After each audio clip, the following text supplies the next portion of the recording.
Magandang umaga po sa ating lahat. Update po muna tayo dito sa binabantayan nating bagyong si Opong mula sa nilabas natin Tropical Cyclone Bulletin kaninang 5 a.m.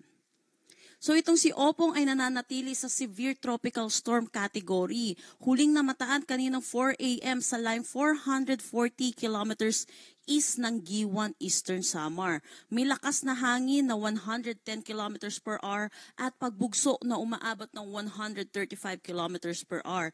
Ito'y kumikilos west-northwestward sa bilis na 20 kilometers per hour.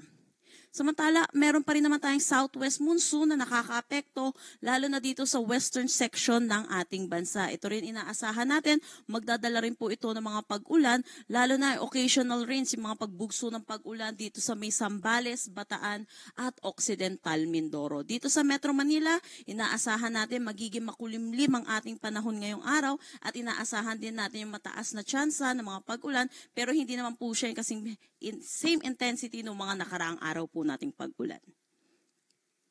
Ito po yung forecast track po ni Bagyong Opong sa Severe Tropical Storm Opong. So ayun po, magkaroon po tayo ng changes dito sa ating track.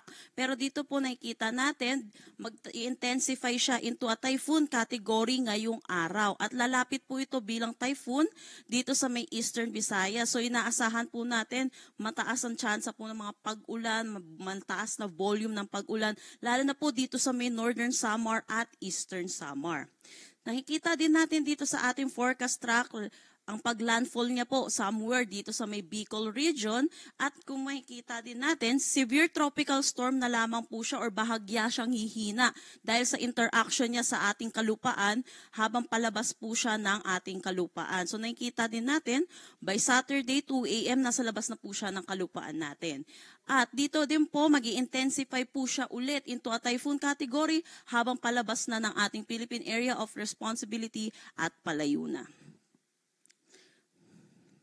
So ngayon po, nadagdagan na po yung ating mga tropical cyclone wind signal. Signal number 2 dito sa may Catanduanes, Sorsogon, southern portion ng Albay, northern Samar, northern at central portions ng eastern Samar, northern at central portion ng Samar.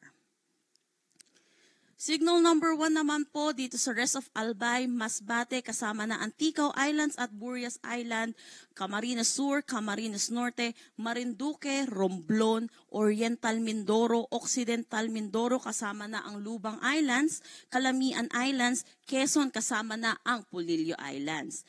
Pati na rin dito sa may Rizal at Laguna.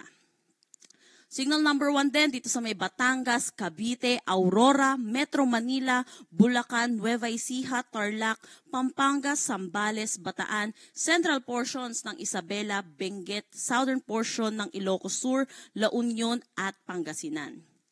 Para naman sa Visayas, signal number 1 dito sa rest ng Eastern Samar, rest of Samar, Biliran, Leyte, Southern Leyte, northern portion ng Cebu kasama ng Camotes Island at Bantayan Island, northern portion ng Negros Occidental, northern portion ng Iloilo, Capiz, Aklan, northern at central portions ng Antiques kasama na ang Caluya Islands at Calamian Islands.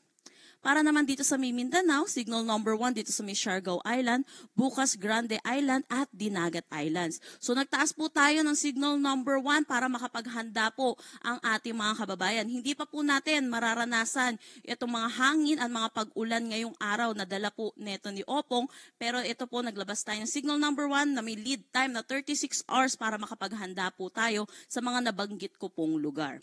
Dahil po dito kay Bagyong Opong, na nakikita natin prior to landfall, mag-i-intensify siya into a typhoon category. So ang pinakamataas po nating itataas na tropical cyclone wind signal ay number 4. So ugaliin po natin i-check ang mga nilalabas na tropical cyclone bulletin ng Pag-asa.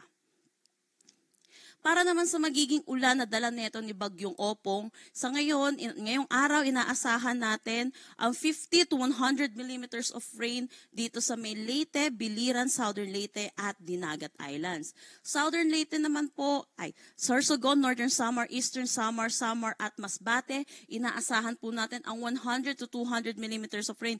Gaya po nung sinabi ko kanina sa ating forecast track, lalapit po ito dito sa may Eastern Visayas. Kaya makikita natin mataas ang volume ng ulan na ating inaasahan.